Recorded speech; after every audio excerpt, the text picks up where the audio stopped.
I perceived the money tree emitting a sigh. Oh dear, I'm parched. This woman possesses a heart of stone. Not a drop of water has graced me in half a month. The voice was somewhat feeble, languid, reminiscent of an elderly man devoid of vigor. I paused, my hand clutching the cup of water suspended in midair, and abruptly turned my head towards the forlorn money tree languishing in the corner of the office. Who is speaking? In the office.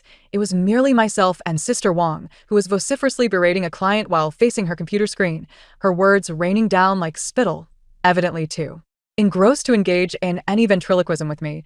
What are you staring at? Sister Wang, sensing my gaze, shot me an irritable glance. Lin Xiaoman, have you finished revising the proposal? Send it to my email. The client requires it this afternoon. Right away, right away. I recoiled slightly, hastily placing the cup down and typing furiously on the keyboard. Yet the voice returned. Water. I need water. My leaves are curling at the edges. If this continues, I'll be off to meet my great-grandmother. This time, it was unmistakably clear, emanating from the direction of the money tree. A chill crept down my spine, and my fingers stiffened. Is this it? Have I worked too late recently and succumbed to hallucinations? Indeed, the grueling 996 work schedule is hardly a life worth living. At long last, when the workday concluded, I bolted from the company building as though pursued by a specter, yearning only to return home and recline. Near the subway entrance, there stood a modest flower stall, adorned with commonplace pothos, succulents, and petite potted roses. The vendor was a wiry old man, vociferously hawking, selling cheap. 10 yuan per pot. You can't go wrong with this deal. I instinctively cast a glance and prepared to hasten past. Suddenly, a cacophony erupted, resembling the squabbling of hundreds of ducks, crashing into my mind. Choose me. Choose me. I'm the most vibrant. Look at how green my leaves are. Huffed. Your roots are nearly rotting. What are you pretending for? Buy me. I'm the cheapest. Old man, please give me some water. My throat is parched. It's so cramped. You over there, don't crush my leaves. The sun is unbearably scorching today. I'm dying out here. I instinctively clasped my ears, staring in horror at the cluster of tightly packed potted plants. The voices. Are they emanating from them? The leaves trembled gently in the evening sun, as if silently narrating some tale. My legs weakened, nearly causing me to collapse on the spot. This is not a hallucination. Am I truly able to hear the plants speak?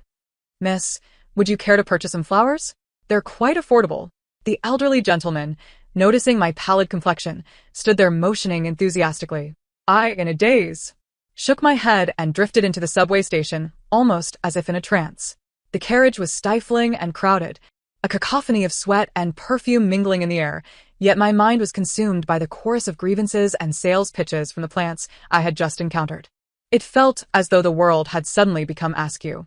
Upon returning home to my dilapidated rental studio, just as I closed the door, a pitiful whimper emanated from the direction of the balcony. Whoa, I'm so thirsty. The last time I had water was last Wednesday. It was my pothos. Its long vines drooped, and the edges of its leaves were indeed slightly yellowed and curled. I stared at it, my heart racing. Is that you speaking? I ventured, my voice trembling slightly. It's me, Xiaoman. The pothos seemed to perk up, its leaves appearing more alert. Please give me some water. I feel like I'm turning into straw. That white porcelain pot down there has been complaining for ages, saying your aesthetic sense is lacking. It prefers the gold-edged pot at the neighbor's. Numbly, I walked to the balcony, picked up the watering can, filled it with water, and carefully drenched the soil of the pothose. Gurgle, gurgle.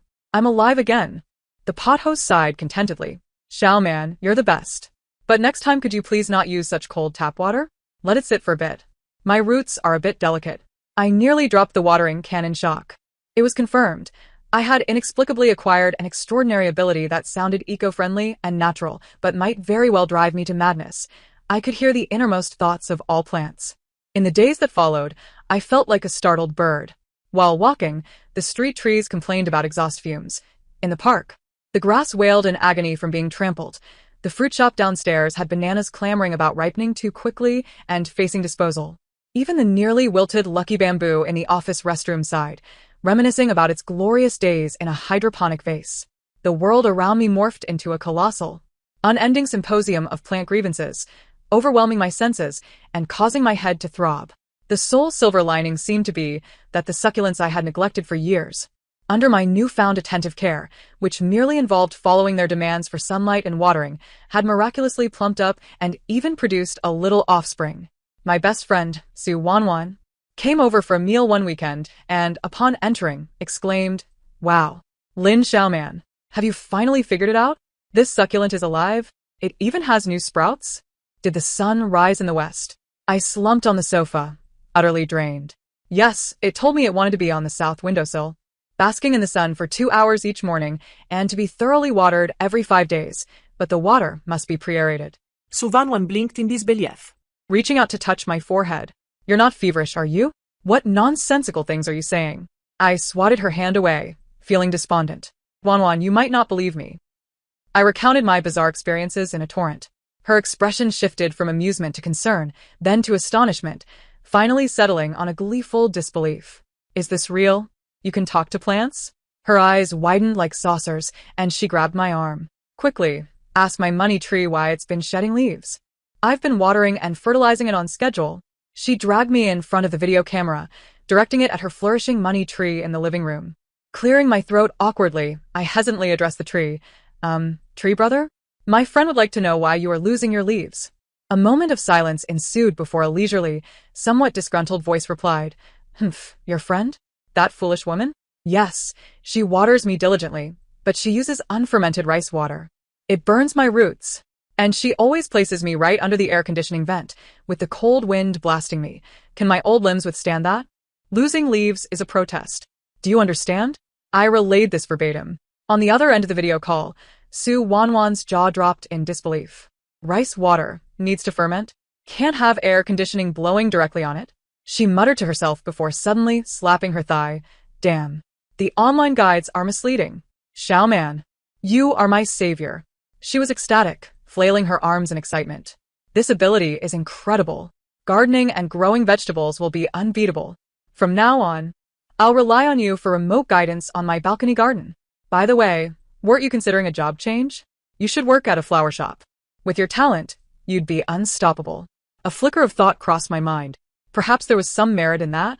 Fed up with the relentless grind of the internet company and the incessant plant noise, I decided to seek a change of scenery. A mere 2 days after submitting my resume, I received an interview invitation from a quaint flower shop named Fragrant Garden. The owner, Zhang Meifeng, in her 40s, sported trendy curls and expertly applied makeup, speaking at a rapid pace, like a little firecracker, while deftly trimming a large bouquet of roses. She scrutinized me from head to toe. "Lin Xiaoman? Never worked in a flower shop before?" "No, but I have a deep affection for plants," I replied truthfully, nervously clutching my clothing. "Affection means nothing. You must know how to care for them." Without lifting her head, she continued, "These delicate ancestors, too much or too little water, too strong or too weak light, temperature and humidity. All must be just right. Look at this phalaenopsis." She pointed to a blooming pot nearby. "Looks stunning, doesn't it? But if not cared for properly, it will perish in an instant." I instinctively glanced at the phalaenopsis. A gentle yet slightly proud female voice immediately chimed in. "Humph, indeed. I am the queen of flowers. Naturally beautiful. But Zhang is quite kind to me. She knows I dislike the cold and provided me with a heating pad in winter. However, that pesky hydrangea next door always steals my sunlight. It's utterly infuriating." I stifled a laugh, forcing myself to ignore the innocent-looking hydrangea. The 3-day probation period offered housing but not meals, with a monthly salary of 3,500 yuan. If I proved capable, I could stay on. Zhang, Brisk and to the point, snipped the last thorn from a rose, detailing the job. Menial tasks, changing water, cleaning, attending to customers, and running errands. I can do it. I nodded eagerly. The pay may have been modest, but it included accommodation. I could finally escape that cacophonous shared apartment. Moreover, surrounded by plants. Could it be paradise? Reality, however, proved otherwise. Paradise? It was more akin to a bustling marketplace of plant voices. As soon as I dropped off my luggage without even unpacking my small storage room, a barrage of sounds clamored for my attention. The lucky bamboo at the entrance argued, "You're crowding me. You extended first." The bamboo in the water bucket complained about the filthy water. "This water hasn't even been changed in 3 days. It reeks." The succulents on the shelf were gossiping. "The sun is delightful today, though the wind is a bit too strong. That new employee seems a bit dim-witted." In the corner, A nearly wilted asparagus fern weakly moaned. Help! I'm dying of thirst. Overwhelmed, I felt darkness encroach upon my vision, leaning against the wall for support. What's wrong? Not feeling well? Zhang entered, carrying a large bundle of eucalyptus leaves, eyeing me with suspicion. No, it's nothing. Just a bit of low blood sugar. I quickly composed myself, forcing a smile. Zhang, please let me know what I can do. Start by sweeping the floor, dusting, then change all the water in the buckets. Remember, the water needs to be aerated first. The lucky bamboo is delicate. Zhang instructed briskly. After changing the water, she glanced at the asparagus fern, which was on the brink of death. Let us treat it as if it were still alive, soak it thoroughly, and place it in a cool spot. All right. I felt a wave of relief wash over me and immediately grabbed the broom, attempting to drown out the mental din with physical labor. Yet, the plant's chatter was inescapable. As I swept near the wilting fern, its faint voice, laced with desperation, cried out, "Woo-woo, finally someone is paying attention to me. I need water that soaks through to the bottom. Let it flow out. Don't put me in the shade. Give me some indirect light, and I might survive." I paused momentarily, discreetly following its instructions to thoroughly water it, then repositioned it near the window where the light diffused brightly. "Thank you." My newly arrived small fortune bamboo, its voice seemed to regain a hint of vitality. I quietly exhaled in relief. As I changed the water for the lucky bamboo, they chattered excitedly. "Yes, this is the right temperature. Comfortable. There's a rotten root down below. Please cut it off. The one with yellow leaves beside me is sick. Keep your distance. I don't want to catch anything." I could only steel myself, under the inquisitive gaze of Sister Zhang, and cautiously inspected the roots of each lucky bamboo, trimming away the decayed parts and isolating the one that appeared ill. "Oh, you have quite the skill," Sister Zhang remarked, raising an eyebrow as her tone softened. "Have you really never done this before? Well, perhaps I have a bit of talent?" I chuckled awkwardly. My first day of probation passed amidst this flurry of activity and the symphony in my mind. By the end of the day, I felt as though I had fought a battle, utterly exhausted in body and spirit. Yet when I beheld the pot of bamboo I had rescued, its leaves seemed to stand a little taller, an inexplicable sense of accomplishment surged within me. Perhaps this job could be sustained? My talent swiftly proved invaluable at the flower shop. On the third day, a stylishly dressed young girl stormed into the store, slamming a pot of yellowing, wilting gardenias onto the counter. "Boss, what's wrong with your store? I bought this gardenia here last week, followed your care instructions, and it's like this in just a few days. Did you sell me a diseased seedling? Refund me." Sister Zhang's expression changed instantly, and she hurriedly approached her with a smile. "Oh dear, miss. Please calm down. Our seedlings are definitely fine. Gardenias can be quite delicate. Perhaps you overwatered? Or is the ventilation poor? I followed your advice, watering when dry." The girl insisted. "I placed it on the balcony for ventilation. It must be your seedlings that are the problem. Refund me, or I'll file a complaint." Other customers turned to observe. Sister Zhang was sweating, clearly anxious. Gardenias were indeed finicky, and it was common for novices to inadvertently kill them, but this particular pot appeared to have root issues. I quickly moved closer, feigning an inspection of the gardenia, gently touching its leaves. A weak and aggrieved voice immediately entered my mind. "Woe is me. My pot is waterlogged, and my roots are rotting. That foolish woman waters me every day. I told her when I'm thirsty, but she never listens. And she placed me beside the air conditioning unit. The hot air is making me dizzy. Please save me." So it was overwatered and placed in the wrong location. I promptly looked up at the girl and said, "Miss, do you water it every day? And have you placed the pot beside the air conditioning unit?" The girl hesitated, her gaze flickering. "So what if I did? Don't gardenias love water and sunlight?" Gardenias prefer humidity, but despise water accumulation that rots their roots, and they are also sensitive to direct sunlight and hot air. I tried to explain in a calm tone that the hot air from the air conditioning unit is too warm, and since you water it every day, the soil remains soggy, suffocating the roots. You can see the yellowing leaves. They are classic symptoms of root rot. I pointed to the bottom of the pot. There's definitely still water at the bottom. If you don't believe me, turn it over and see. Skeptical, the girl tilted the pot, and indeed, a small puddle of murky water flowed out. Her face turned slightly embarrassed. "Well then, miss," Sister Zhang interjected quickly, "let us help you rescue it. We'll change the pot, trim the rotten roots, and give it some recuperation time. If it doesn't survive, We'll replace it with another of equal value. How does that sound? We'll also throw in some nutrient solution. Caring for plants takes time. There's no need to rush. The girl's pride was slightly bruised, yet seeing my confident explanation and the compelling evidence, she reluctantly mumbled, "All right, you can fix it. But if it dies, I'll come back for replacement." "Absolutely. Rest assured." Sister Zhang beamed as she swiftly passed the pot to me. "Xiaoman, it's in your hands." I cradled the pitiful gardenia in the back operation room, carefully repotting it according to its own specifications, cleaning the rotting roots, trimming, replacing it with fresh soil.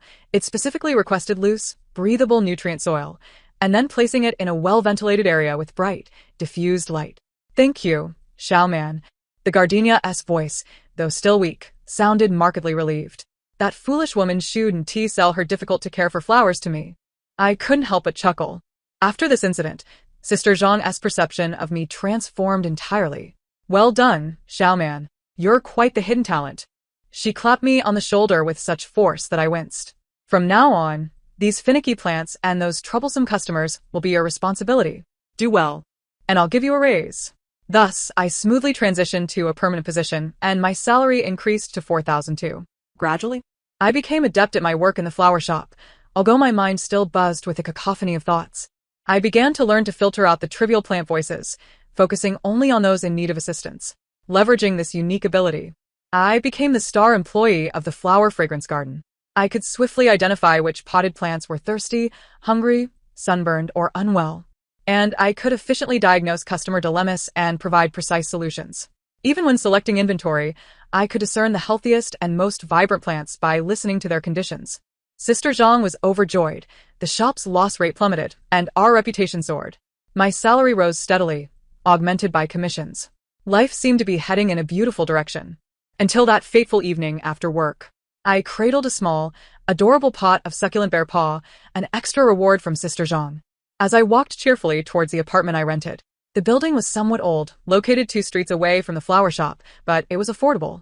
The streetlights cast a dim glow, and pedestrians were scarce. Just as I approached the entrance, a shadow suddenly emerged from the corner, blocking my path. I jumped in fright, clutching the succulent pot tightly. "Xiaoman," a familiar voice that sent chills down my spine, echoed. It was Chen Mo, my ex-boyfriend. It had been nearly a year since our tumultuous breakup. He was overly controlling and suspicious, which drove me to end things. He had relentlessly pursued me, leading me to block all his contact information and move away. I never expected him to find me here.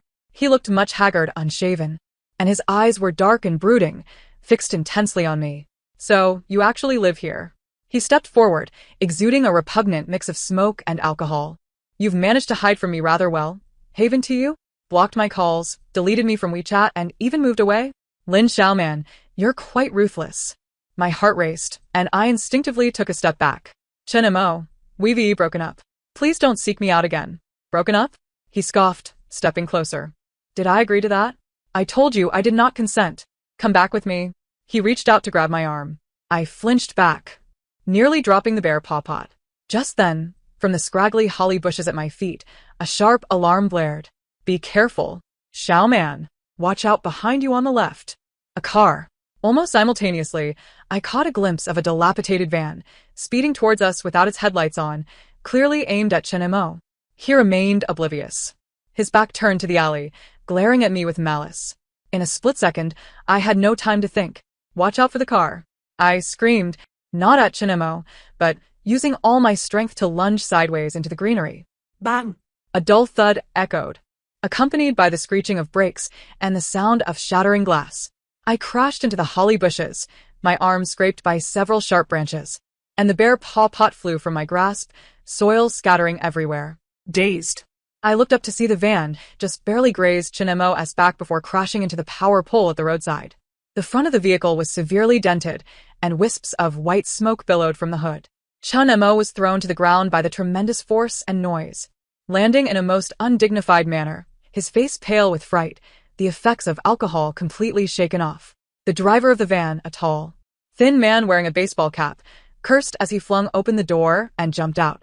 He glanced at the damaged front of his vehicle, then shot a menacing glare at Chen Mo, who had just managed to rise from the ground, his eyes fierce enough to suggest he might devour him. "Damn it! Watch where you're going." The driver bellowed at Chinemo before hastily scrambling back into the vehicle. He reversed, yanked the steering wheel, and the tires screeched against the pavement as the van careened away from the scene, its departure disordered and frantic. The entire episode unfolded in mere seconds. Still trembling from the shock, Chinemo sat on the ground, casting anxious glances between me and the fleeing van, his complexion ashen, his lips quivering, utterly speechless. The wintergreen shrubbery, having narrowly escaped calamity, seemed to exclaim, "Oh dear, the trees are terrified." "Xiaoman, are you all right?"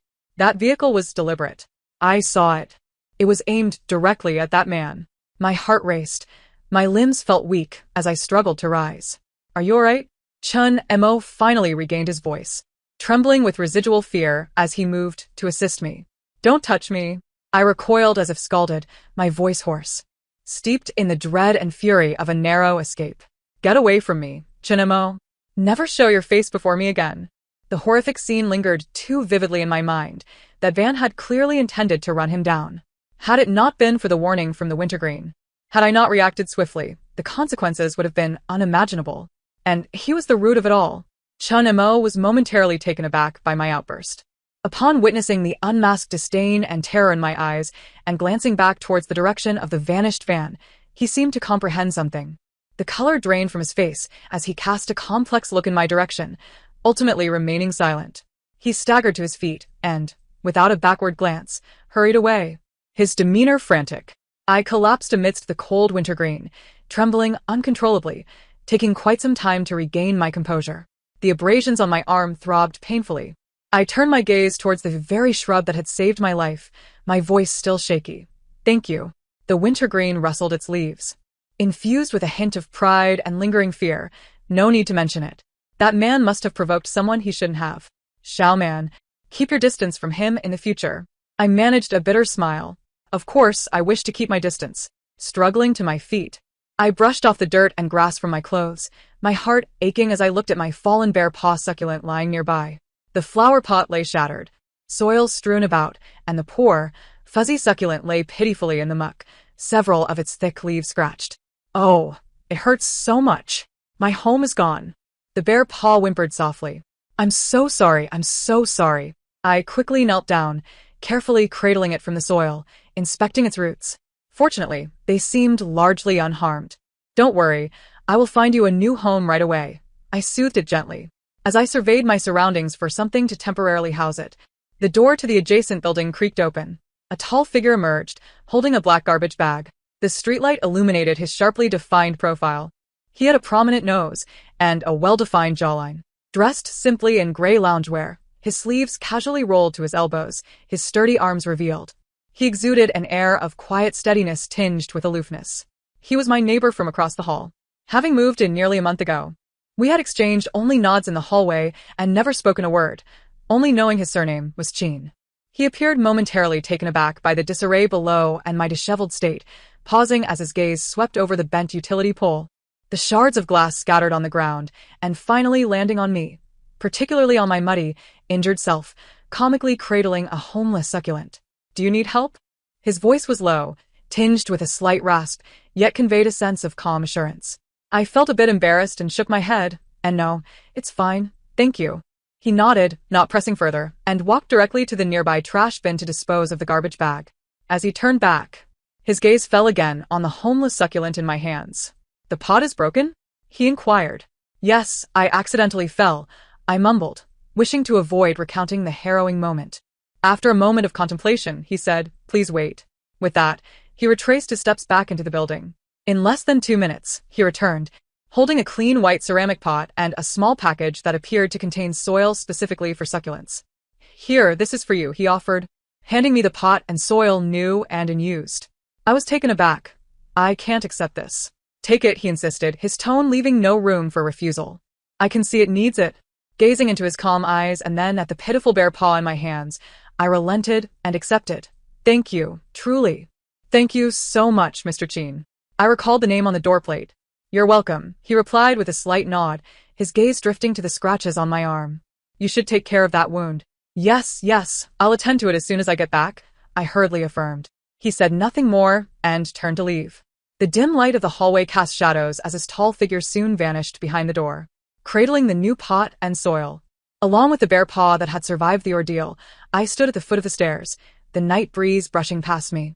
The sting of my arm reminding me of the pain, yet an inexplicable sense of calm washed over me. This reticent neighbor seemed to possess a commendable character. The new pot is lovely, the bare paw nudged against my palm, emitting a contented whisper. Back in my cramped rented room, I carefully repotted the bare paw and treated the shallow scratches on my arm with iodine. However, as I lay in bed, sleep eluded me. The terrified visage of Chinemo, the van hurtling towards him, the driver's ferocious gaze, and the sharp warning from the wintergreen replayed in my mind like a haunting film. A chill crept up from my feet. What sort of trouble had Chinemo gotten himself into? The other party had clearly intended to take his life, and I had almost been drawn into the fray. Moreover, what of my neighbor Chinyu? His timely appearance, and the fact that he had handed me a brand new, perfectly sized ceramic pot and specialized soil, it all seemed too fortuitous to be mere coincidence. I shook my head, forcing myself not to dwell on such thoughts. Perhaps he simply had a penchant for succulents and had some spare supplies on hand? In the days that followed, I became increasingly vigilant. I took care to avoid dimly lit alleys on my way to and from work, opting for the bustling thoroughfares instead. Each evening before entering my home, I would look around cautiously. At the flower shop, I found it hard to focus, even prompting Sister Zhang to notice my unease. "Xiaoman, what's wrong? You seem lost in thought. Are you too tired?" Sister Zhang offered me a cup of hot water. "How about taking a couple of days off to rest?" Cradling the warm cup, I felt its heat seep into my palms. After a moment's hesitation, I recounted the events of that fateful night, omitting the part about my ability to hear the plant's warnings, simply stating that I had been fortunate to escape unharmed. Sister Zhang gasped in horror. "Oh my goodness. How terrifying. In broad daylight, no less, someone would dare to try and run someone over? Did your ex-boyfriend borrow loan shark money or disturb someone's ancestors' graves?" She clutched her chest in fear. "As long as you're all right, that's what matters. Such scum should be avoided at all costs. If you find yourself working late, I'll drive you home. Safety first." Her concern warmed my heart. "Thank you, Sister Zhang. What's there to thank? You are my lucky charm," she exclaimed with a wave of her hand. "By the way, there's a big order tomorrow. We need to deliver an array of high-end plants and flowers to the VIP room at Yunding Club, and they specifically requested the best. Come with me. It'll be a great opportunity to learn and lend a hand." Yunding is the city's premier private club, its entrance reserved for society's elite. Such a significant order was crucial to Sister Zhang. The following afternoon, loaded with carefully selected plants and flowers in our small truck, I arrived at Yunding. The security was exceptionally strict, with thorough registration and checks before granting entry. The interior was extravagantly decorated, exuding an understated opulence that reeked of wealth. Sister Zhang navigated confidently as she engaged with a well-dressed man who bore the demeanor of a manager. "Manager Qin," she exclaimed, "in accordance with your request, I have procured the finest bird of paradise, Monstera, fiddle-leaf fig, as well as these exquisite Ecuadorian roses and tulips, all air-freighted this morning, fresh as can be." She beamed as she introduced the plants. Manager Qin nodded with restrained approval, his discerning gaze sweeping over the greenery. They appear satisfactory. Let us move them to the Tingsong Pavilion on the 3rd floor, but do so with care." "Understood. Xiaoman, take this large pot." Sister Zhang directed me with authority. Together with another florist, I began to cautiously transport the heavy potted plants, each of considerable value. As I struggled to carry a half-human tall Erica palm, following Manager Qin into the expansive private room known as Tingsong Pavilion, a deep, unexpected voice interjected, "Lin Xiaoman?" I turned towards the sound. Standing before the vast floor-to-ceiling window was a tall man dressed in a dark shirt, holding a glass of wine as he turned around. The afternoon sunlight streamed through the glass, casting a golden outline around his sharply defined profile. It was Qin Yu, my neighbor. What was he doing here? Moreover, the deference with which Manager Qin addressed him was startling. I was momentarily taken aback, clutching the cumbersome Erica palm, feeling somewhat flustered. "Mr. Qin?" I exclaimed in surprise. Qin Yu's gaze settled on me before flicking to the pot I was cradling, his brow momentarily furrowing with a hint of concern. "You work here?" Yes. "I came with my boss to deliver flowers," I hurriedly replied, struggling to maintain my grip on the pot. "Mr. Qin, do you know this florist?" Manager Qin inquired with heightened respect. "Mr. Qin?" My heart sank. My neighbor was the esteemed Mr. Qin of Yunding. Ignoring Manager Qin's question, Chinyu stepped forward and extended his hand. Let me take that. No, no. I can manage. I instinctively protested, the pot feeling far too heavy. Hand it over, he stated flatly, yet with an undeniable authority. Reluctantly, I released my hold. He effortlessly took the Erica palm and placed it securely in a suitable corner of the room. His movements smooth and practiced, as if he frequently engaged in such tasks. Sister Zhang, too, recognized Chinyu, her mouth agape in surprise as she glanced between me and him, her eyes brimming with curiosity. Mr. Qin, what do you think of the arrangement? Manager Qin quickly interjected. Just place them as per the original design. Chinyu replied nonchalantly, his gaze lingering on me. Is your arm healed? Oh, yes, it's fine now. I quickly lifted my arm to indicate the healing scratches, which were nearly scabbed over. He nodded slightly, offering no further comment, then turned to gaze out the window, as though he had merely lent a helping hand. Yet, the atmosphere within the room had subtly shifted. Manager Qin regarded me with newfound curiosity and respect. Sister Zhang wore an expression that seemed to say, "You've been quite secretive, haven't you?" The other florists kept their silence, apprehensive.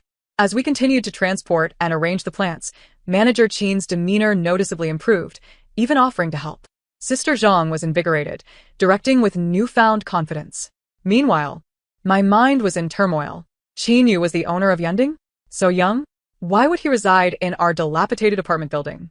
Experiencing life? Or was there another motive? This notion struck me as absurd. What could an ordinary florist like me possibly offer that would entice someone of his stature? Once the arrangements were completed, Manager Qin inspected them with satisfaction and promptly signed the bill.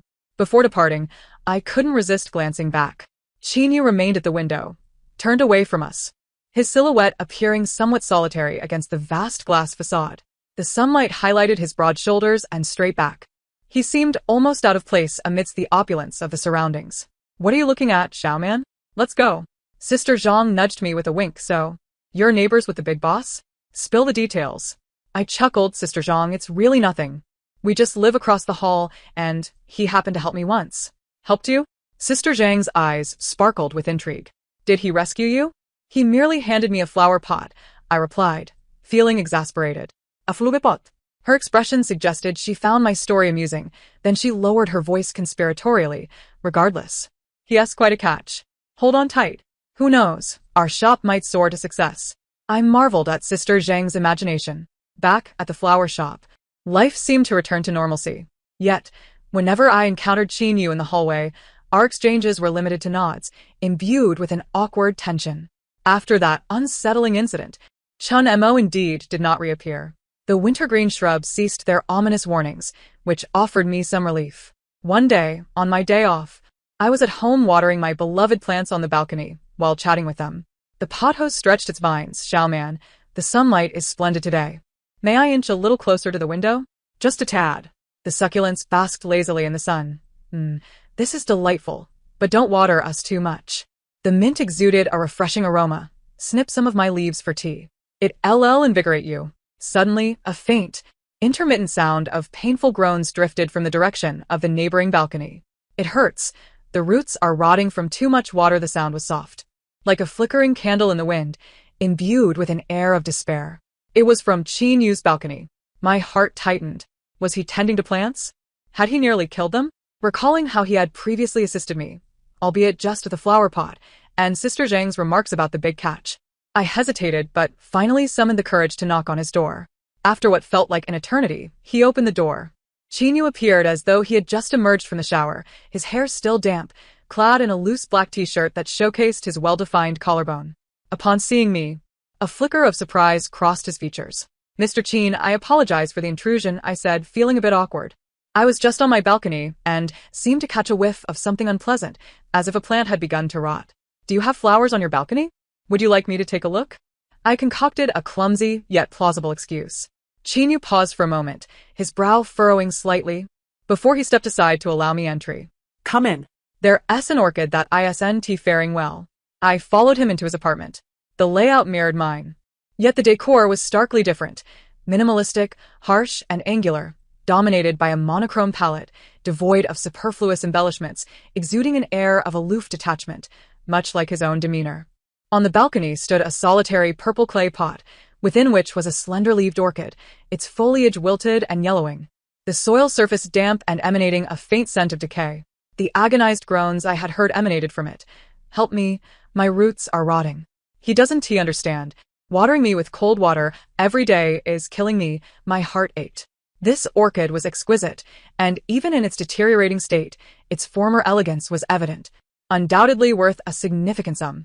"It's a black orchid, a gift from a friend," Chinyu said, standing behind me, his voice somewhat hushed. "I've had it for several months, but it has never thrived. Lately, it's worsened." There was a rare hint of helplessness in his tone.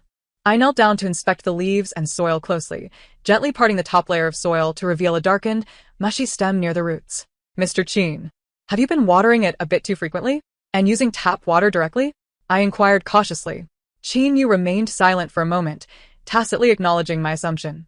"It always seems so listless," I continued. "Orchids prefer to dry out rather than be overwatered, especially black orchids, which are quite particular about water quality and temperature. Tap water should be left to sit for a few days to dechlorinate, and the water temperature should ideally be close to room temperature, never cold." As I explained, I assured the orchids silently, "Don't worry, I'll help you." The orchid's faint groans responded, "Thank you." The situation was indeed dire. Its roots were likely beyond saving. I lifted my gaze towards Chinyu, realizing that immediate action was imperative. Otherwise, it would be truly beyond salvation. "Do you possess any fresh planting materials? Something airy and well-draining, like bark or volcanic rock. And what of the fungicide?" Chinyu looked at me, his eyes profound, seemingly surprised by my knowledge of orchids. He shook his head. "None." "Then, if you trust my judgment, may I take it home to tend to it? I have suitable materials at my disposal," I suggested, unwilling to watch this precious orchid perish. Without a moment's hesitation, Chinyu nodded. "Thank you for your trouble." "Not at all." I quickly and cautiously cradled the heavy purple clay pot, the leaves of the black orchid drooping limply. "Be gentle, it hurts." The orchid's voice was as delicate as a whisper. "I understand, just bear with it," I reassured it in my heart. Upon returning home, I promptly commenced the procedure. Carefully extricating the black orchid from its damp, decayed planting medium, I discovered that the once pristine, plump roots had largely turned black and rotten, exuding a foul odor. "How unsightly," the orchid lamented weakly. "Fear not, we shall trim away the rotten roots." I comforted it while meticulously snipping away the decayed parts with sterilized scissors, leaving only the healthy white sections. I then soaked it in a diluted fungicide solution for disinfection. Next, I procured my stock of well-fermented pine bark, volcanic rock, and a touch of sphagnum moss, blending them into a loose, breathable planting medium. The cleaned black orchid was gently placed into a suitably sized, well-ventilated red clay pot. I reluctantly sacrificed my most aesthetically pleasing spare pot, securing it with the new planting medium. Finally, I positioned it in a well-ventilated spot with bright, diffused light, avoiding direct sunlight, and a suitable temperature. There it was temporarily safe. I sighed in relief, wiping the sweat from my brow. Now it was time for recuperation. Avoiding excessive watering, allowing the soil to dry before lightly moistening it with warm, sun-dried water. "Understood?" Although the orchid's voice remained frail, it was evidently more at ease. "Understood. Thank you." The new home is much more comfortable and breathable. Yet, gazing at its wilted yellow leaves, I remained apprehensive. The extent of root rot would determine its fate, truly a matter of destiny. That evening, Chinyu knocked on my door. He had changed into comfortable clothing, holding a delicate paper bag. "How is it?" he inquired directly, a hint of concern lacing his tone. "It's been dealt with. A significant portion of the rotten roots has been trimmed away. And it has new planting medium and a new pot." I stepped aside to let him in, gesturing towards the corner of the balcony where it rested. "Now we must wait for it to recover. Should I jot down some care instructions for you?" I retrieved paper and pen, meticulously writing down watering frequency, allowing to dry between waterings, water quality and temperature requirements, lighting conditions, ventilation needs, and the necessity of abstaining from fertilization for the time being. Chinyu stood by quietly, observing as I wrote, occasionally glancing at the newly repositioned black orchid. "All right, I've noted it down." He accepted the paper, reading it attentively, then handed me the paper bag as a token of gratitude. "Huh? "No need for that." I waved my hands. It was a simple task. "Take it," he insisted, his tone still calm but resolute, "for the cost of the pot." It dawned on me that I had indeed borrowed his expensive purple clay pot. "Shall I wash it and return it to you?" I felt a twinge of embarrassment. "No need." This is for you. He pressed the bag into my hands. I opened it to find a stylish ceramic mug and a beautifully packaged set of specialized nutrient soil for succulents from a renowned brand. I was taken aback. Such a thoughtful gift? How did he know I had a penchant for succulents? Chinyu offered no explanation, simply stating, "The mug is new. You will find the soil useful." "Thank you, Mr. Chin." I accepted it, feeling a peculiar sensation within. This neighbor seemed to be more considerate than I had anticipated. "Just call me Chinyu," he suddenly said. Huh. "Oh, all right, Chinyu," I replied, somewhat awkwardly. He nodded, not elaborating further, his gaze drifting back to the orchid, lingering for a few seconds before he took his leave. After closing the door, I leaned against it, observing the mug and nutrient soil in my hands, then glancing at the ailing black orchid on the balcony, sensing that a subtle shift had occurred in my relationship with this enigmatic neighbor. The recovery of the black orchid was a protracted endeavor. In the days that followed, Chinyu seemed to diligently adhere to my care instructions. Occasionally encountering him in the hallway or on the balcony, he would inquire about the orchid, and I would provide honest updates. New roots appeared to be sprouting, albeit slowly. Yet they were no longer decaying. The leaves had ceased to yellow further. A few wilted ones might naturally fall off. "It seems a bit more spirited today." Perhaps it was merely my imagination. He listened intently each time, nodding in acknowledgement. The orchid's whispers grew more vibrant each day. New roots are itching to grow. Today, I basked in some warm, diffused sunlight. Chinyu watered me today, and the water temperature was just right. He didn't overdo it. Has he become a bit more astute? I couldn't help but chuckle. Almost 2 months later, the black orchid finally began to thrive once more.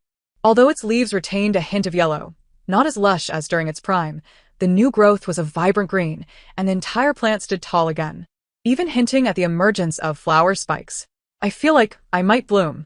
The orchid's voice brimmed with joy and anticipation. I was genuinely thrilled for it and eager to share this delightful news with Chinyu. That evening, upon hearing the sound of a door opening across the hall, I cradled the rejuvenated black orchid, now in my own red clay pot, and knocked on his door. Chinyu opened it, and upon seeing me with the pot, his eyes flickered with interest.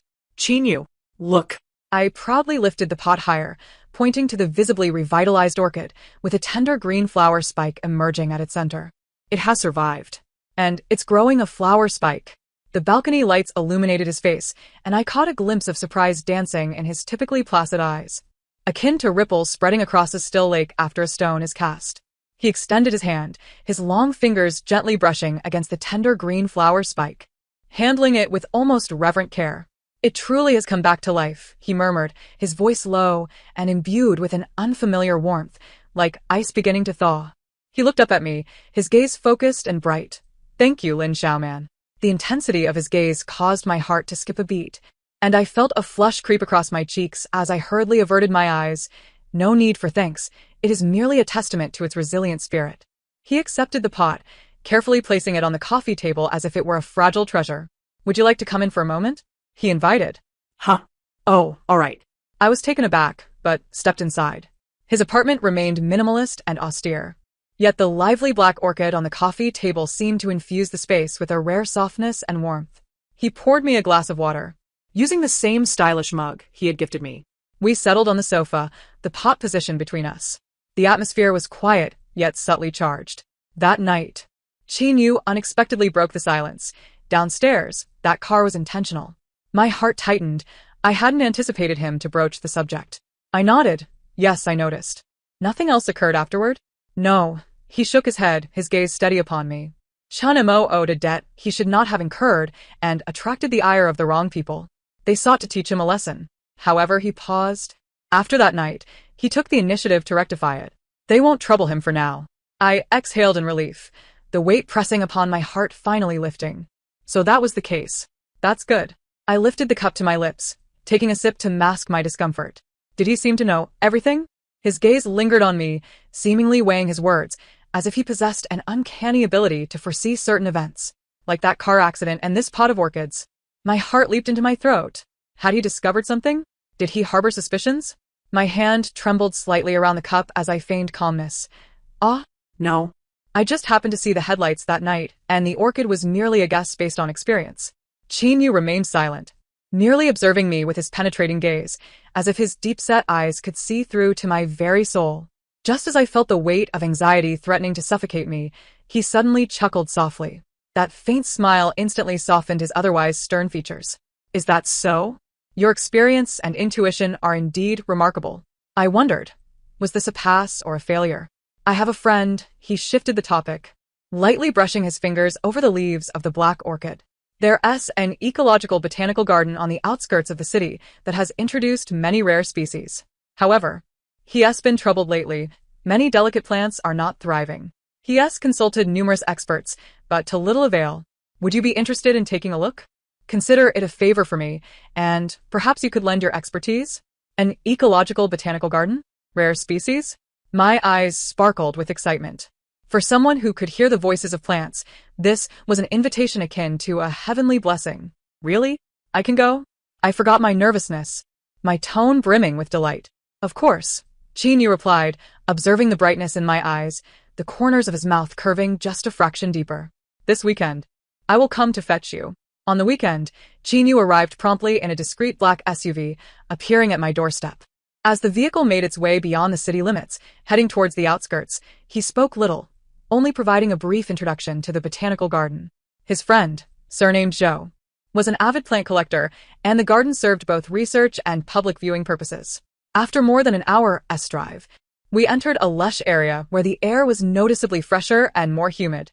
The botanical garden was expansive, divided into various sections: the tropical rainforest pavilion, the desert plant house, the alpine plant area, and a meticulously managed rare orchid nursery. Mr. Zhou, a man in his 40s with sun-kissed skin and a hearty smile, had been waiting at the entrance. Upon seeing Chin-Yu and me alight from the car, he approached us with enthusiasm.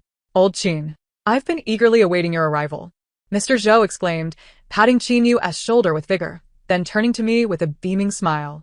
You must be Master Shaolin. Old Chin has spoken of you in such glowing terms, claiming you possess extraordinary knowledge of plants. Please, come in, come in. Feeling slightly embarrassed, I replied, hello, Mr. Zhou. You can just call me Xiao Man. Mr. Chin has overpraised me. I merely work in a flower shop and know a bit about plants. Ah, modesty. Old Chin seldom praises anyone. Mr. Zhou chuckled heartily, leading us inside. Come, come, let us first take a look at my prized possessions. They've been causing me great distress. He guided us straight to a climate-controlled orchid cultivation room, perfectly simulating their natural environment. Upon entering, I was taken aback by the stunning array of orchids, each vying for attention in a breathtaking display. Yet, Mr. Zhou led us to the back of the room, to a solitary glass enclosure containing 3 pots of orchids. Each pot exhibited a unique form, with leaves resembling either jade or drifting clouds, even without blooms. They exuded an extraordinary aura. However, their condition was evidently poor. One pot had leaves that were yellowing and curling at the tips, another's leaves drooped lifelessly, and the last bore unsightly brown spots on its foliage. Mr. Zhou gazed at them, wringing his hands in distress. Master Shaolin, take a look. These 3 pots are my lifeblood. I spent a fortune and leveraged countless connections to acquire these native species. This one is a variant of the ghost orchid. This one is the legendary by Luo Xianzong, and this one is the recently introduced Xing Qinlei. But ever since they arrived here, they've been lackluster. I've consulted several experts, and they've offered every excuse imaginable: light, humidity, temperature, fertilizer methods, but none have yielded results. If this continues, I fear for them, he sighed heavily. His brow furrowed. At that moment, my mind was flooded with 3 distinct voices, each filled with anguish and complaint, as soon as I stepped into the enclosure. The yellowing, curling ghost orchid variant, its voice sharp and anxious. Hot. It's so hot. That wretched light above. It's south too close. It's scorching my throat. And the puddle beneath me. I'm suffocating. I can barely breathe. The wilted by Luo Xianzong, its voice faint and powerless, like a sickly beauty cold. So cold. My feet are icy, with no warmth. The heights are unbearable. I want to come down the spotted Xing Qinlei, its voice laced with grievance and fury itchy. So itchy. There's something gnawing at me. Invisible little pests. The pesticide you sprayed smells horrid, and it can't kill them. It drives me mad. The influx of information was overwhelming. I steadied myself and approached the pot of the yellowing ghost orchid variant, glancing up at the overhead grow light before crouching to test the moisture at the bottom of the pot. Mr. Zhou, I indicated toward the high-wattage grow light. ISNT this light too close to this pot? And ISNT it on for a bit too long? Also, the excess water in the tray, has it never been drained? Mr. Zhou paused for a moment, bewildered. The light? Experts said it requires strong diffuse light. This lamp simulates dappled sunlight in the forest. The excess water? Oh. That S to maintain humidity. I added that on purpose strong diffuse light does not equate to high temperature roasting, I clarified. This lamp's wattage is excessive, and its proximity combined with prolonged exposure has scorched the leaf tips. Additionally, the standing water at the bottom, while the surface media appears dry, has kept the roots submerged, suffocating them. That's why they appear yellowed and lack vitality. You should try moving the light further away or substituting it with a lower wattage bulb, and reduce the duration of exposure. Drain the standing water immediately, and in the future, allow the water that drains from the pot to evaporate before returning it to the tray. I then approached the Bai Luo Xianzong. For this pot, did you place it at a high elevation? And does the media feel a bit cool to the touch? Mr. Zhou nodded. Yes. Its native environment is in high altitude, shady areas. I feared it would get too warm, so I placed it on the highest shelf, where the ventilation is best. The media consists of cool mountain soil mixed with gravel. Good ventilation, yes, but at a height, the air moves quickly, and the temperature is lower, I noted. Its roots require a bit of warmth from the ground. Being in a consistently cool state diminishes its absorption capacity, hence the limp leaves. You should lower it by 1 or 2 tiers to avoid direct cold drafts. Additionally, you can mix in a bit of well-composted bark or leaf mold to introduce some gentle organic matter and insulation. Finally, I examined the Xing Qinlei. The spots on the leaves indicate pest damage. It's not fungal, it's likely tiny mites or thrips, which are difficult to see with the naked eye.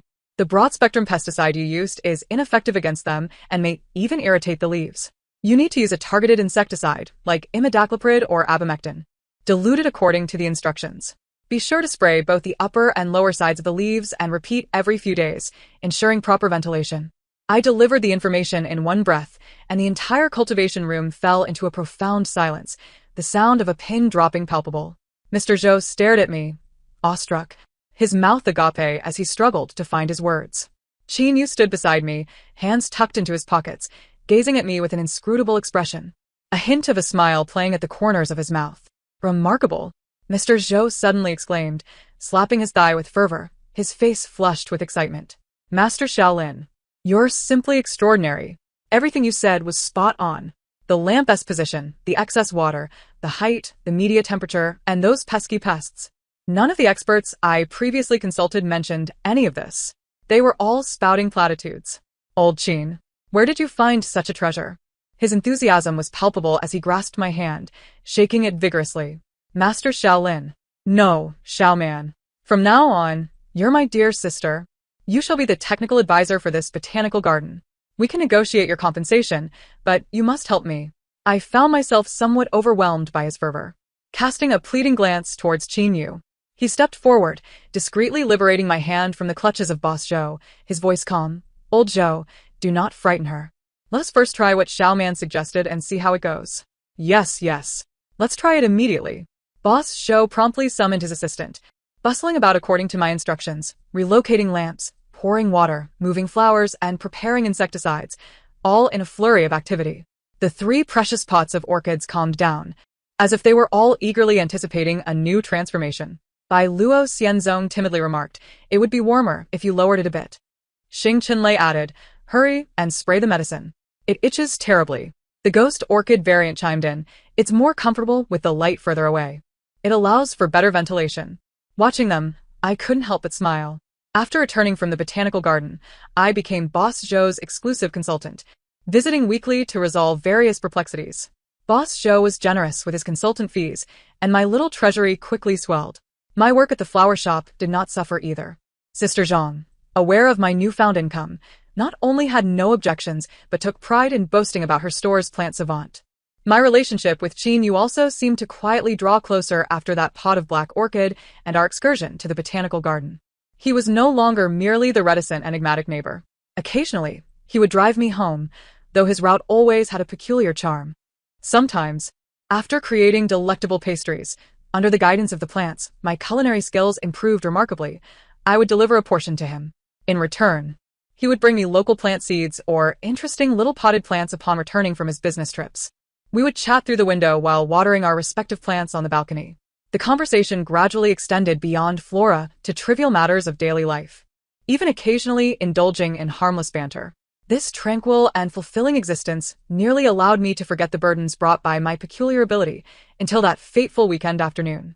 I had arranged to meet Su Wanwan for a visit to the newly opened plant market. The market, located in a repurposed old factory in the city center, was bustling with people, alive with a vibrant atmosphere. An array of plants, pots, gardening tools, and handcrafted ornaments dazzled the eye. Wanwan and I felt like mice in a rice bin, excitedly exploring every nook and cranny. Wanwan had her eye on a uniquely shaped air plant, haggling with the vendor, while I was captivated by a begonia at a nearby stall, its leaves a deep blue-purple adorned with silver speckles. It was so extraordinary, as if a piece of the night sky had been condensed onto its foliage. I crouched down to examine it closely. Just as my fingers were about to brush against that exquisite leaf, an excruciating, piercing scream, filled with boundless agony and despair, erupted in my mind without warning. Ah! The sound was so intense, as if a searing steel needle had plunged mercilessly into my temple. The pain, an indescribable torment, engulfed my entire head in an instant. My vision abruptly darkened, a ringing filled my ears, and my body collapsed uncontrollably backward. Xiaoman! Wanwan's startled cry seemed to come from a great distance. I hit the ground heavily, the back of my head striking the unforgiving concrete, sending a dull ache coursing through me. Yet, compared to the tearing pain deep within my mind, this impact was trivial. The agony was unbearable, and that harrowing scream still echoed, imbued with a frantic desperation and plea. It was that begonia. What was happening to it? Xiaoman! Xiao Man, what is wrong? Wanwan rushed to my side, her voice trembling with fear as she shook my shoulders. Onlookers gathered around, murmuring in confusion. What happened? Did she suddenly faint? Is it heatstroke? Call 120. I curled on the ground, clutching my head with both hands, my nails nearly digging into my scalp. The plant's piercing wail felt like a drill, swirling chaotically in my brain, inducing waves of intense nausea and dizziness. Sweat drenched my back in an instant. Wanwan, take me home. I gritted my teeth, forcing out a few words, each syllable pulling at my agonizing head. Wanwan was horrified by my pale complexion and anguished demeanor, tears nearly spilling from her eyes. In a flurry, she helped me sit up and called over a kind young man nearby. Together, they half-carried, half-supported me out of the crowded market and hailed a taxi. Driver, to the nearest hospital. Quickly, Wanwan pleaded, her voice tinged with panic. No, don't go to the hospital. I weakly grasped her arm, my head splitting, my consciousness beginning to blur. Take me home. What good is a hospital? Can a doctor cure my hallucinations? Can they silence the plant suffering? But you. Home. I nearly shouted, only to be engulfed by another wave of excruciating pain, groaning in agony. Seeing my resolute attitude and acute distress, Wanwan reluctantly relayed my address to the driver. Throughout the ride, the begonia's desperate, heart-wrenching scream reverberated in my mind, fluctuating in intensity, accompanied by unrelenting waves of nausea and dizziness. What had it endured? Why did it emit such a terrifying sound? Upon arriving at the apartment building, Wanwan and the driver assisted me upstairs. I was almost dragged through the door, my hands trembling too much to steady the key. Xiao Man, are you really all right? Shouldn't we at least check the hospital? Wanwan helped me onto the sofa, her anxiety palpable. You were so frightening just now. Your face was as pale as paper. Water. Please, water. I weakly murmured, my throat parched and burning. Wanwan hurried to fetch a glass. Just then, a knock echoed through the room. Wanwan dashed to the door. It was Qin Yu. He must have heard the commotion in the hallway. Mr. Qin, Wanwan exclaimed, relief flooding her voice. Please, you must see Xiao Man. She collapsed at the market. She has a terrible headache and refuses to go to the hospital. Qin Yu strode in, and upon seeing me curled up on the sofa, pale and drenched in cold sweat, clutching my head in torment, his expression instantly darkened, his brow furrowed. He crouched down, placing a large hand on my forehead to check my temperature. What is going on? His palm was dry and cool, offering a faint sense of comfort. My head hurts terribly. I managed to rasp, my voice hoarse. That pot of flowers, it's screaming, in such pain. Qin Yu's gaze sharpened. Wanwan approached with the water cup, her expression bewildered. A flower? What flower? Xiao Man, are you talking nonsense? Qin Yu took the cup from her and held it to my lips. Drink slowly. I managed a few sips. The icy water slid down my throat, providing a slight respite from the heat, yet the searing pain and that dreadful scream in my mind showed no sign of abating. Which flower? Qin Yu's voice was low and steady, imbued with an unusual soothing authority. The begonia with blue leaves and silver spots from the market, I stammered. It's crying out in pain. Qin Yu rose, addressing Wanwan. Could you please keep an eye on her? I will be right back. His tone brooked no argument. Though Wanwan was perplexed, she was intimidated by Qin Yu's presence and instinctively nodded. He cast a deep, inscrutable glance at me before striding out with purpose. Once he left, Wanwan gently wiped the sweat from my brow, her concern evident. Xiao Man, what on earth is wrong? Please don't frighten me. Have you been too exhausted lately? Is it related to your ability to hear the plant speak? She lowered her voice. She was the only one privy to my secret. I closed my eyes, weakly nodding, as the sharp, anguished wails continued to torment my nerves. Time dragged on, each second an agonizing ordeal. After what felt like an eternity, just as I was about to succumb to the relentless suffering, a knock resonated once more. Wanwan hurried to the door. Qin Yu had returned, and in his hands, he cradled that agonizing begonia with its deep blue-purple leaves. He entered the room, placing the flower pot at a considerable distance from my dining table. Strangely enough, once that pot of begonia was set upon the table, its piercing cries diminished significantly upon being distanced from me. Although the agonizing murmurs persisted, they no longer possessed the sharpness capable of tearing at my nerves. The excruciating pain in my mind also abruptly lessened, while it remained a dull ache. It had become bearable.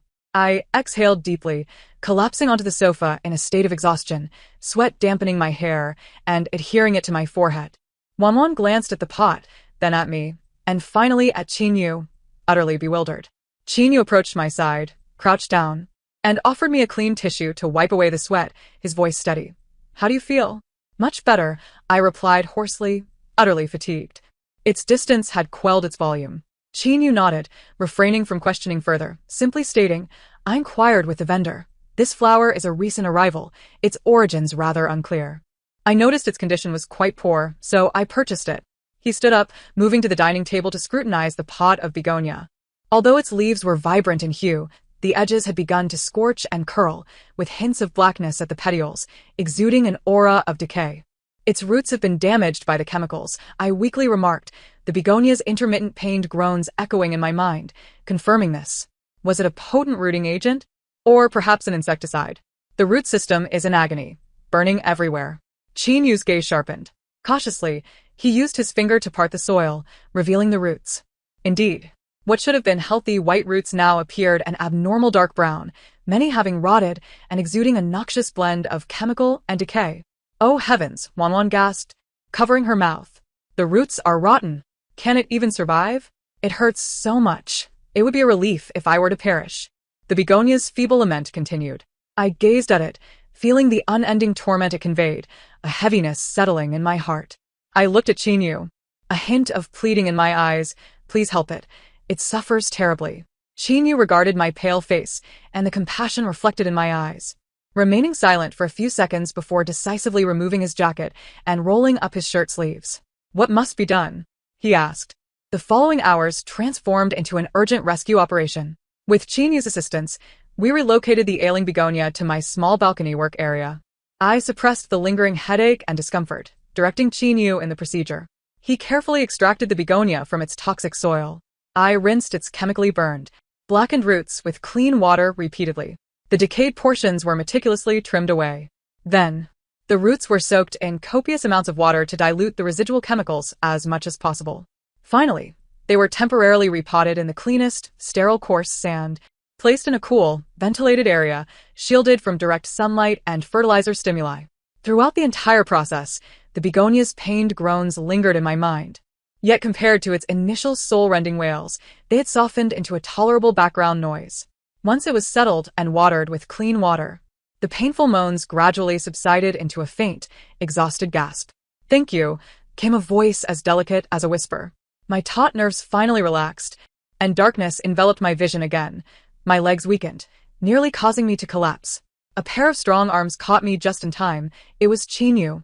His arms were steady, radiating warmth. Go rest, he commanded, his tone leaving no room for argument, tinged with a barely perceptible tension. Wanwan hurried over to support me on the opposite side. The two of them effectively assisted me back to the living room sofa. Wanwan poured me a glass of warm water and retrieved painkillers for me to take. Qin Yu washed his hands in the bathroom, returning with a still grave expression. Settling into the single sofa opposite me, his gaze heavy upon me. Has this situation ever occurred before? He inquired, cutting straight to the core. I cradled the water cup, feeling the medication's effects gradually take hold, my headache easing while fatigue surged like a tidal wave. I shook my head, my voice barely above a whisper. This is the first time it has been this severe. Previously, I merely found the noise bothersome or felt distressed upon hearing them in distress, but I had never directly experienced such intense pain. Recalling that soul-rending agony still sent a shiver of dread through me. Qin Yu's brow furrowed deeper, his gaze sharp as a hawk's. You can feel their pain? In sync? I nodded, then shook my head. Not all, but those in extreme agony or on the brink of death. Their voices are particularly strong and directly affect me. I hesitated, then added, it's akin to a mental assault. Wanwan gasped in shock, concern etched upon her face. Xiaoman, that's far too dangerous. Qin Yu remained silent for an extended moment, the only sound in the living room being my weary breaths. This ability, he began slowly, his tone unprecedentedly serious, is a far greater burden on you than I had imagined, especially when confronting lives that have been severely harmed. I offered a wry smile. Indeed. I once thought it merely a golden touch. Now I realize that with greater power comes greater headache. I attempted to make a jest, but my voice was parched. Qin Yu did not smile. He continued to regard me, his eyes deep as the ocean. You must learn to control it. Or rather, learn to shield yourself. Otherwise, similar incidents will recur. Next time, you may not be so fortunate. Control? Shield? I gazed at him in confusion. This ability felt like an extra ear suddenly sprouting. I had no idea how to turn it off. How could I control it? I know someone. Qin Yu chose his words carefully. Who conducts research in neurocognition and certain special perceptual fields. Perhaps he can offer you some advice. Of course, only if you're willing. Special perceptual fields? A flicker of intrigue sparked within me. Qin Yu indeed harbored knowledge. The person he knew likely researched something beyond conventional science. Wanwan immediately grew anxious. Mr. Qin, is that reliable? He won't treat Xiaoman like a specimen, right? Qin Yu glanced at her, his tone assured. Rest assured, he is very reliable and values privacy. He will only provide potential strategies for coping, without imposing anything you are unwilling to do. I looked down at the rippling surface of the water in my cup, my thoughts in disarray. Today's events had sounded a clarion call. This ability, if ungoverned, could become a lethal burden, even as it offered convenience. I wished to never experience such soul-rending pain again. All right. I lifted my gaze to Qin Yu. I wished to meet him. A few days later, both my body and spirit had nearly recovered. Qin Yu drove me to a serene research institute on the outskirts of the city. It was not the cold, sterile laboratory I had envisioned, but rather resembled a sanatorium nestled within the woods. We were received by a man who appeared to be in his 50s. With graying hair and gold-rimmed glasses, exuding a gentle and cultured demeanor, Qin Yu referred to him as Professor Gu. Professor Gu's office was spacious and bright, filled with greenery and brimming with life. He poured me a cup of herbal tea, his smile warm and devoid of any scrutinizing glances, creating a relaxing atmosphere. Qin Yu has briefly informed me of your situation, Xiaoman. Professor Gu's voice was calm and soothing, distinctly unique and engaging. Could you elaborate on what it feels like when you hear or perceive plants?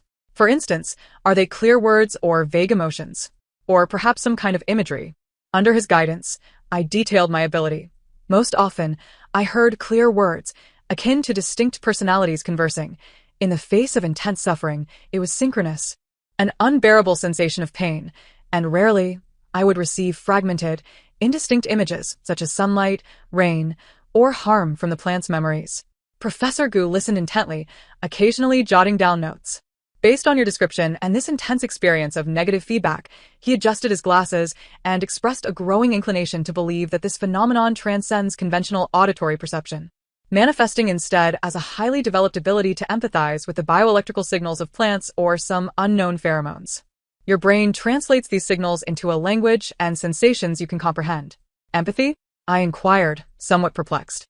It can be understood as a profound, unconventional capacity for empathy, but directed towards plants, Professor Gu elucidated.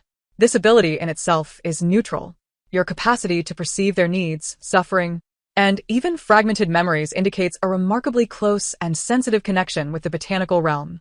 However, he shifted his tone to a more serious note. The mechanisms your brain employs to process these external signals, or, if you will, the firewall, seem insufficiently refined. When confronted with extremely intense, negative signals, such as the acute suffering of that dying begonia, your brain struggles to effectively isolate the shock, resulting in severe physiological pain and mental discomfort. It is akin to a radio with exceptional reception capabilities but lacking volume control and noise filtering. When it encounters an overwhelming noise signal, it suffers damage. This metaphor was strikingly vivid. What should I do? I asked eagerly. How can I install a firewall or a tuning knob? Professor Gu chuckled. A very astute question. We can explore several avenues. He proposed a few suggestions. 1. Meditation and focus training. Through meditation, one can learn to concentrate on oneself, enhancing control over internal states, and consciously withdraw or reduce the intensity of reception when perceiving strong negative signals. This requires prolonged practice. 2. Establishing psychological barriers. Visualization envisioning a gentle curtain or barrier of light surrounding oneself that permits soft information to pass while blocking or diminishing excessively strong negative impacts. This also necessitates practice and the reinforcement of belief. 3. Physical distance and medium. As you have discovered, increasing physical distance can effectively weaken signal strength. Additionally, you might experiment with objects that provide a sense of comfort or grounding, such as specific crystals or wood, as buffering mediums. 4. Selective attention. Consciously training oneself to listen only to those plants that emit gentle signals, or to engage perception only when necessary. Akin to learning to ignore background noise and focus solely on desired channels. This requires formidable willpower. 5. Emotional management. Maintaining emotional stability and tranquility is paramount. When one is anxious or fatigued, resistance to negative signals significantly diminishes. Ensuring adequate sleep, a healthy diet, and moderate exercise is essential. These methods do not yield immediate results. Professor Gu gently reminded me, stressing that they require patience and persistence to practice and adapt. Nevertheless, they appear to be the safest and most feasible paths forward. He handed me several books on meditation and the fundamentals of neuroplasticity, along with a simple guided meditation CD. Start with the simplest breathing meditation, 10 minutes each day. When faced with strong signals, attempt deep breathing, envisioning yourself sinking into the earth, or using imagery that evokes safety and comfort, such as a sunlit forest or a tranquil lake, to shield against the impact. Take your time and do not rush. As I departed the research institute, I clutched the materials in my hands, feeling a newfound sense of assurance.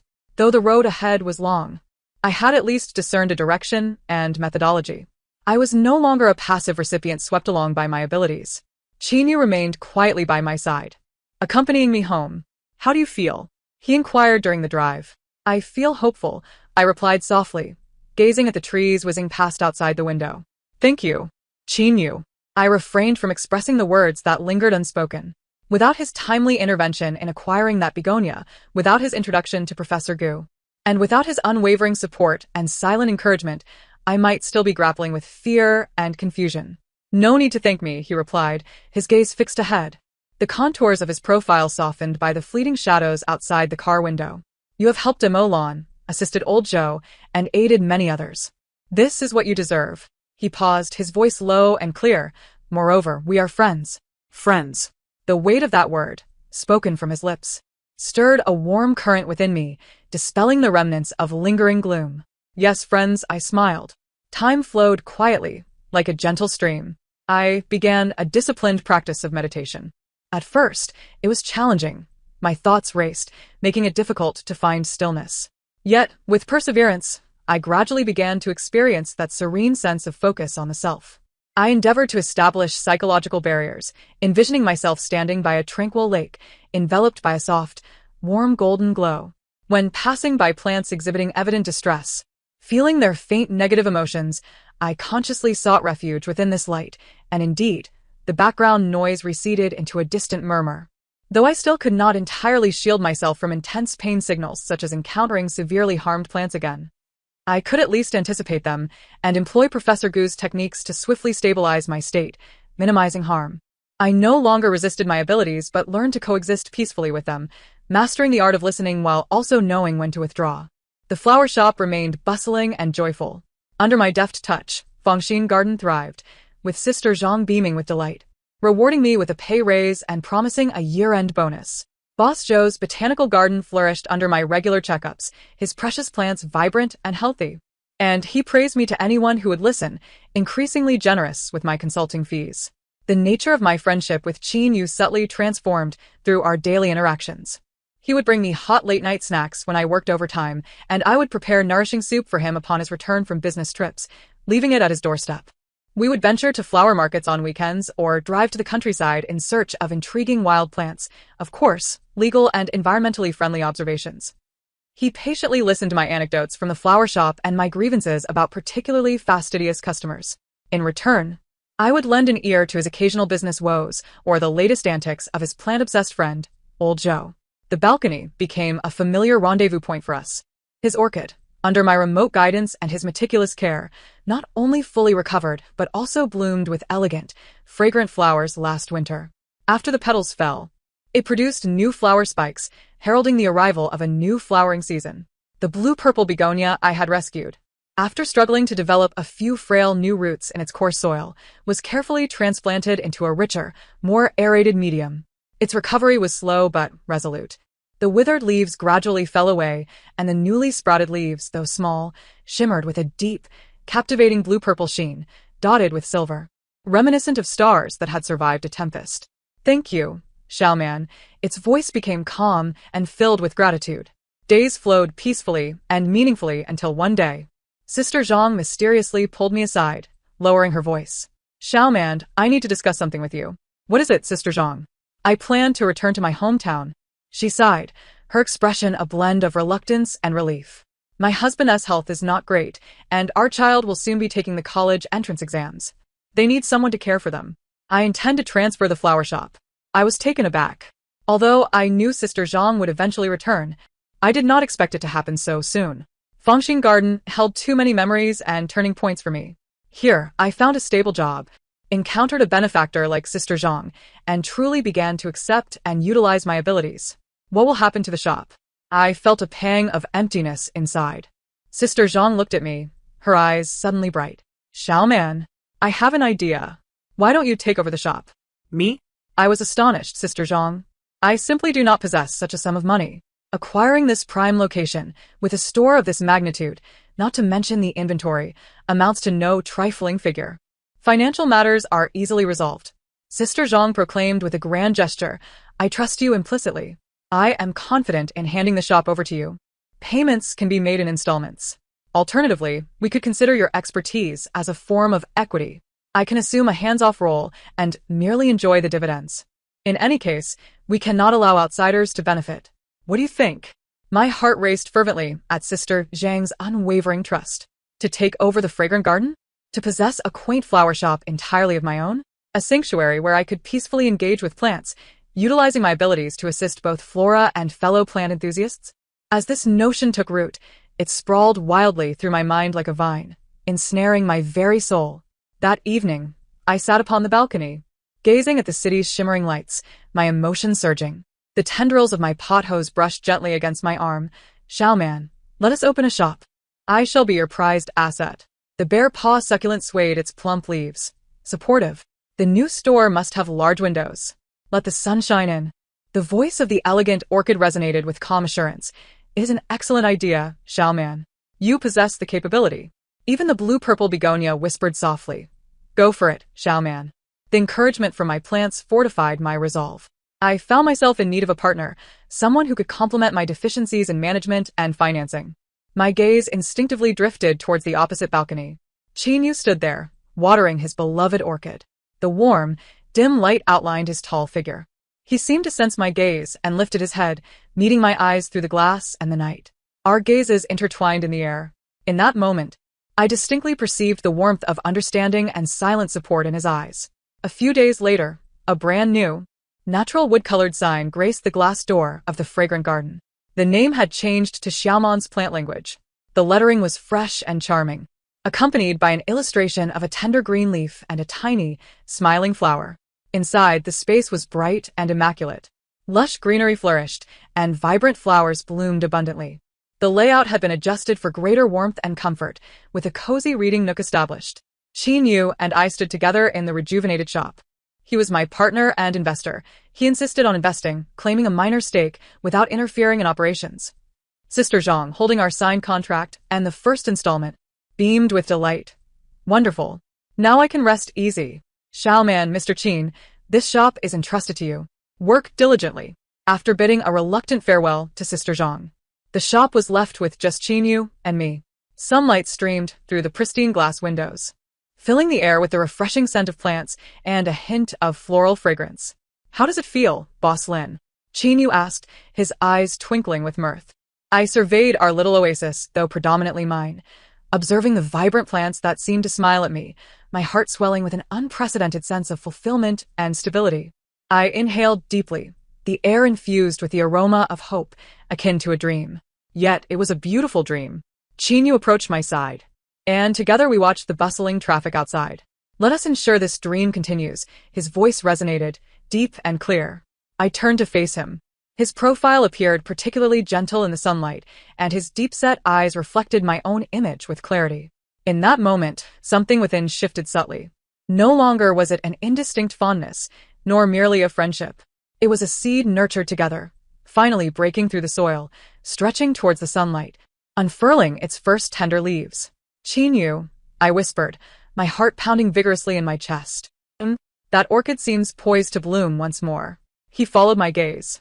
The orchid, which we had painstakingly revived together, bore several delicate, pale green buds atop its newly sprouted flower stalk, shyly peeking forth, gathering strength for its impending bloom in the sunlight.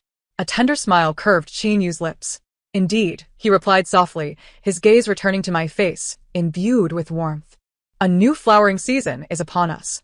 The sunlight enveloped us warmly, and the shop was serene enough to hear the sound of leaves unfurling.